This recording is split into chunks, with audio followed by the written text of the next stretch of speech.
در برنامه خبری و تحلیلی اخبار آزادی با آخرین حادثه های جهان تاجیکستان من مومین احمدی شما را همراهی میکنم. سلام بیننده گرامی، امروز 4 دکبر است. نگاه به سرخط خبرها.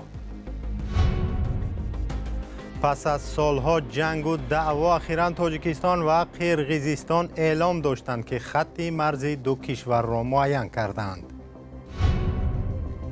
مقامات روس یک سرباز ارتش این کشور را که در اوکراین زخمی شده است در تاجیکستان محاکمه می‌کنند. Считаю полностью несправедливым, потому что это не моя вина. کشور در دو راهه در اعتراضهای مرکز تبلیسی سرنوشت گرجستان برای 10 ساله آینده معین می شود. برنامه را با خبر توافق نهایی تاجیکستان و قرقیزستان بر سر خط مرزی دو کشور آغاز می کنیم. مقامات تاجیک و قرقیز اعلام کردند که مرزنگاری یا کشیدن خط سرحدی دو کشور را که در گذشته سبب جنجال و خونریزی شده بود به پایان رساندند. کمیته دولتی امنیت ملی تاجیکستان روز 4 دکبر خبر داد که توصیف قطعه‌های باقی مانده سرحد پرره به انجام رسید. دیوان وزیران قرقیزستان در بیانیه نوشت که قرار در پی ملاقات رهبران هیئت‌های حکومتی قرقیزستان و تاجیکستان در مورد تعیین و نشانه‌گذاری سرحد در ولایت بادکند اعلان شده است. سیمین یتیموف رئیس کمیته دولتی امنیت ملی در این باره گفت: دوستان عزیز، امروز در مسئله های دلیمیتاسیون سرحدی دولتی بین جمهوری تاجیکستان و جمهوری قرقیزستان گفت و شنید فراگیری برگزار گشت.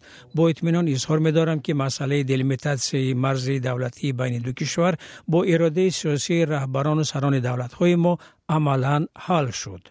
با زیر کمیسیه های مسئله های توپوگرافی و حقوقی سپارش های دخلدار داده شدند که این مسئله را تا آخر کار کرده به پایان رسانند.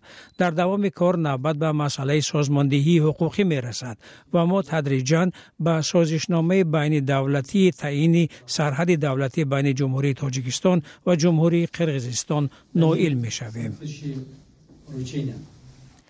سخنان یتیموف را همتای او از قرقیزستان قمچیبک توشیف دستگیری نمود و افزود که مشکل مرزی بین دو کشور به پررگی حل شد و اکنون آن در یک سازشنامه بین دولتی برای امضا بر رهبران دو کشور پیشنهاد خواهد شد. محترم نمایندگان رسانه ها، می خواستم خبر دهم که امروز جلسه نوبتی کمیسیون بین حکومتی قرقیزستان و تاجیکستان در مسئله تعیین و نشانه‌گذاری مرزی دولتی برگزار گردید. در این جلسه مسئله های وابسته به مرز حل و فصل و تمام طول سرحد موافقه کرده شد. من با تمام مسئولیت گفته می توانم که این لحظه تاریخی است موافقه کردن مرز. طور پیشتر اشاره کردن قدم باقی مانده این تهیه حجت های حقوقی، قبول آن از طرف پارلمان و امضای آن از سوی سروران محترمی دولت های ماست. من فکر میکنم در چند ماه نزدیک مرز دولتی خود را نهایی خواهیم کرد. به این مناسبت من از تمام اعضای کمیسیون های بین حکومتی از جمله جناب سیمومین ستارویچ صمیمانه منت دارم. در حقیقت شما کاری بزرگی کردید. من منت دارم که ما این را یک جای به پایان رساندیم. طرف‌ها درباره آنکه خط نوی مرز کدام قلمروها را به کدام کشور واگذار می‌کند جزئیات ندادند. همه دوره‌های گفت و شنید توپوگراف‌ها و هیئت‌های دولتی پسی درهای بسته جریان گرفته هیچ گونه تفصیلات درباره منطقه‌های بحثناک رسانه‌ای نشده است. تاجیکستان و قرقیزستان تقریباً 1000 کیلومتر مرز دارند. نامعینی در سرحد بارها سبب مناقشه خونین شده بود. برنامه را با گزارش دیگری از تاجیکستان دوام می‌دهیم. مقامات روس نسبت یک سرباز پایگاه 201 روسیه در تاجیکستان که میگوید همراه با تاجیکان در جنگ اوکراین شرکت کرده است پرونده جنایی باز نمودند. روز 27 نوامبر در پایگاه نظامی روسیه در دوشنبه عیبنامه سرباز یان بوکینی 22 ساله در حضورش رسما اعلان کرده شد. او برای بی سبب و با تأخیر حاضر شدن به مکان خدمت حربیش یعنی قسم نظامی پایگاه در شهر باختر متهم می شود. تفصیلات بیشتر در گزارش علیشیر ظریفی و امیر سویف. این سرباز پایگاه 201 روسیه در تاجیکستان را از 5 تا 10 سال زندان تهدید می کند. او را ماه مارت سال 2022 از پایگاه نظامی روسیه در تاجیکستان همراه با دیگر همیاراخونش به جنگ اوکراین میبرند که طی 3 ماه شرکت در جنگ جراحت مغزی سر میبردارد. میگوید بعد تبابت نتوانست سر وقت به پایگاه 201 روسیه در تاجیکستان برگردد. حالا نسبتش برای به سبب‌های عذرناک و با تأخیر حاضر شدن به مکان خدمت حربی پرونده جنایی باز شده است. Считаю полностью несправедливым, потому что это не моя вина, это این را کاملا به انصافی می حسابم، زیرا این گناه من نیست. این سهلانکاری افسرانی است که امر فرمانده را اجرا نکردند، حالان که مبلغ سفر و بازگشت را باید میدادند. بنابراین گناه در سر آنهاست. نرخ بلیط بازگشت 40,000 روبل بود. من این مقدار پول برای بازگشت نداشتم. نوشتم که برایم پول راهگیرا بفرستند. سپس ماه اوگوست فرمانده هم با من در تماس شد و به حل این مشکلی شروع کرد. قرار شد که به من بلیط بخرند. مرا بازپرسی کردند که به چه سبب برنگشتم. اصل واقعه را فهمیدم که چرا بازگشتم دیر شد. بعد بازپرسی ها ضد من پرونده جنایی کشادند. и после чего выкатили уже на меня уголовное дело. یان میگوید در جنگ همراهش تاجیکان نیز بودند و برایش سخت است که بعد شرکت در جنگ نسبتش به اساس پرونده باز میکنند. یان بوکین یگانه فرزند خانواده است. مادرش در شهرک بچاتسکی کوزباس به سر میبرد. میخواهد پرونده پسرش عادلانه تفتیش شود. Он заключил контракт на 2 года. Но ба муддати 2 сол шартнома баста буд, вале баъди чанд моҳ ба ӯ нусхаи тақаллубиро доданд ки шартнома муҳлати 3 сол дорад. моҳи июли соли 2024 қарордоди ӯ ба охир расид, аммо бинобар ба сич дар кишвар шартномаҳои мо то абад тамдид карда мешаванд. мехоҳам тафтишот дар чорчӯбаҳои қонун сурат гирад. тафтиши парванда Ян Букинро шӯъбаи тафтишотӣ дар пойгоҳи 201 Русия пеш мебарад. дар ин пойгоҳ мавзӯъро шарҳ надоданд. Далер Қурбонов вакили мудофаи ӯ дар суҳбат ба Радиои Озодӣ гуфт, аз додситону муфаттиш дархост намудааст ки парванда нисбати Ян Букин қатъ карда шавад, зеро дар амалаш таркиби ҷиноят вуҷуд надорад.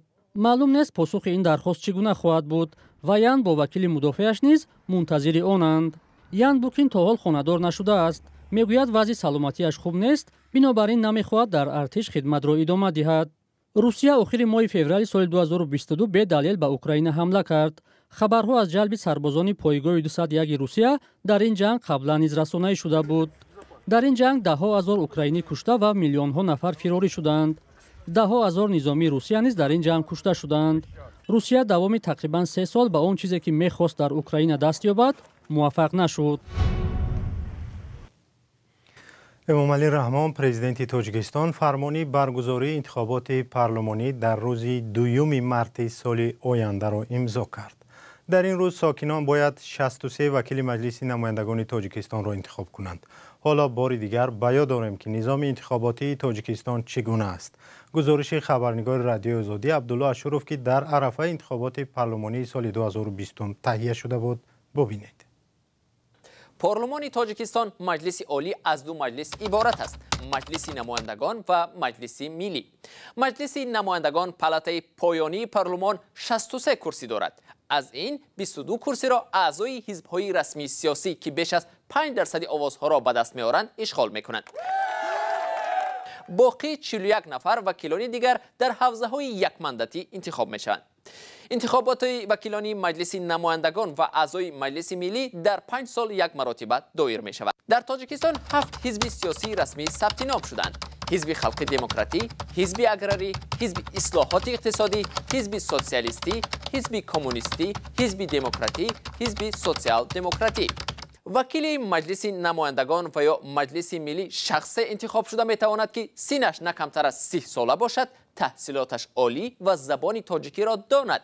شخصی که بجز از شهروندی تاجیکستان شهروندی کشور دیگر را دارد، حق ندارد وکیل انتخاب شود.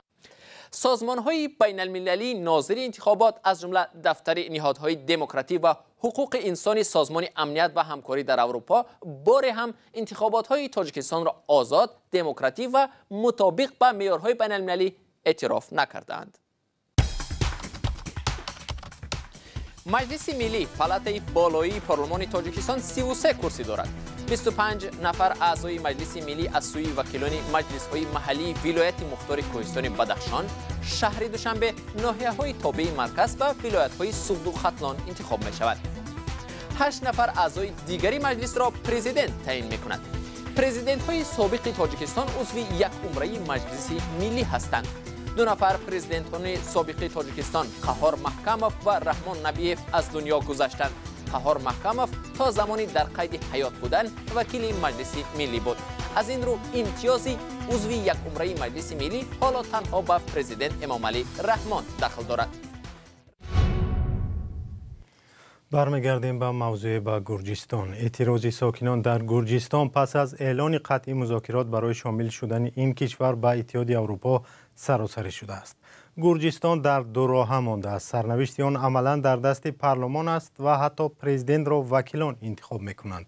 این مجلس حالا تحت نظارت حزب حاکم آرزوی گرجی است. اعتراضگران طلب دارند که نتیجه های انتخابات پارلمانی بیکار کرده شوند، انتخابات تکراری برگزار گردد و گفتگو برای شامل شدن به اتحاد اروپا دوام کند.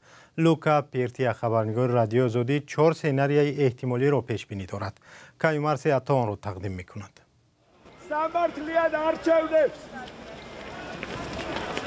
در حالی که برخوردهای اعتراضگران گرجی با مقامات در مرکز تبلیسی به طور پیوسته ادامه دارند، شارحان درباره سمتگیری آینده این کشور 4 انتخاب را تخمین می‌کنند. سناریوی اول این است که حکومت احتمال در پی فشار اعتراضگران به استعفا رود.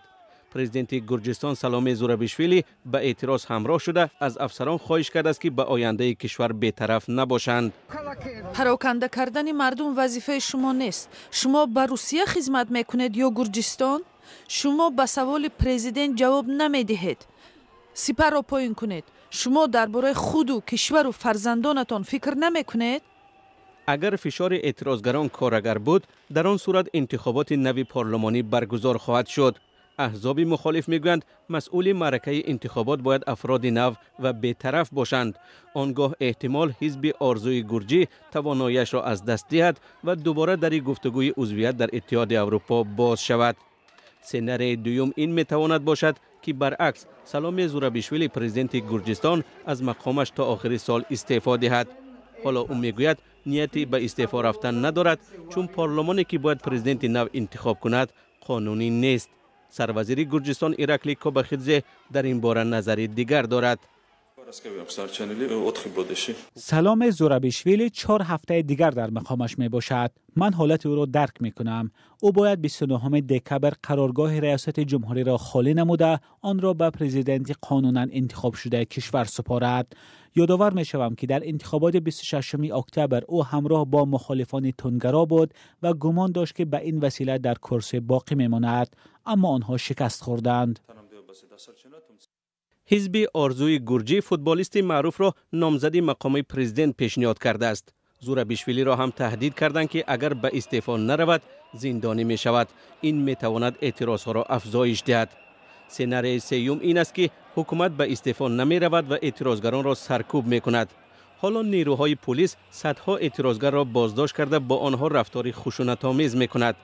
اعتراضگران در پاسخ به وسایل آتشبازی یا فیرویک به پلیس حمله می کنند. وضع اگر چنین شود بحران جدی‌تر خواهد شد. سناریوی چهارم می تواند این باشد که جامعه جهانی علیه تبلیسی تحریم اعلان می کند. البته بعضی از کشورها نخستین تحریم ها را اعلان نمودند.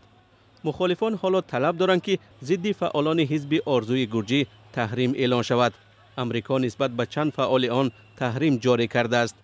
اتحاد اروپا هم شاید اقدام به جلوگیری از کمک مالی به این کشور کند، ولی مجارستان و اسلواکیه می توانند سد راه شوند.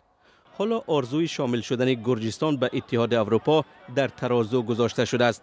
اعتراضگران میگویند برای هویت و سرنوشت آیندهشان مبارزه میکنند. روزهای نزدیک نه تنها راه گرجستان بلکه موقع آن در سطح بین المللی نیز روشن خواهد شد. سپاس که ما را همراهی کردید. خدا نگهدار تا برنامه‌های دیگر.